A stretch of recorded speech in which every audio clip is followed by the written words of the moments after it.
জন্ম আৰু মৃত্যু তাৰ পাছতো যেন কিছুমান কাহিনীও শেষ নহয়।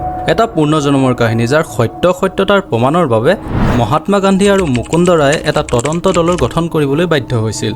স্থান দিল্লী, সময় 1930 দশকত এটি শিশুৰ জন্ম হৈছিল, নাম শান্তি দেৱী। 4 বছৰৰ বয়সৰ পৰাই শান্তি দেৱীয়ে বহু আশ্চৰ্যজনক কথা ক'ব ধৰিলে, যেনে এই ঘৰখন মোৰ নহয়, মোৰ ঘৰ মথুৰাপুৰত আছিল, মই এটা সন্তান জন্ম দিছিলোঁ আৰু মোৰ স্বামী নাথ কেন্দ্ৰনাথ আছিল। এনেবোৰ কথা শুনি শিশুটিৰ মাক আৰু দেউতাকে প্ৰথমে ভাবিলে এইবোৰ শিশুটিৰ কল্পনা, কিন্তু দিনক দিনে কথাবোৰ আৰু স্পষ্টকৈ ক'ব ধৰিলে। এদিন শান্তি দেৱীৰ স্কুলৰে এজন শিক্ষকে শান্তি দেৱীৰ সম্পূৰ্ণ কথাবোৰ এখন চিঠিত লিখি শান্তি দেৱীয়ে দিয়া সেই মথুৰাপুৰৰ কেন্দ্ৰনাথ নামৰ লোকজনৰ ঠিকনালৈ প্ৰেৰণ কৰিলে।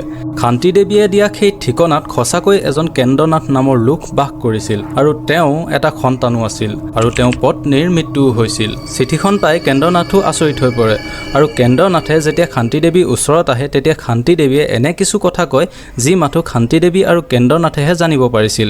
এই ঘটনাটোৰ ওপৰত বহুতো তদন্ত দলে তদন্ত কৰে আৰু চৰকাৰীভাৱেও তদন্ত দল আহে আৰু সকলোবোৰ ঘটনা সত্য বুলি জানিব দিয়ে। সঁচাকৈ জীৱন এটা বহুত দীঘলীয়া যাত্ৰা, মৃত্যুৰো যেন ইয়াৰ শেষ নহয়। পূৰ্ণজনম বিশ্বাস নে বাস্তৱ সিদ্ধান্ত আপোনাৰ, কিন্তু শান্তি দেৱীৰ কাহিনী সময়ৰ সাক্ষী হিচাপে ৰ'ল।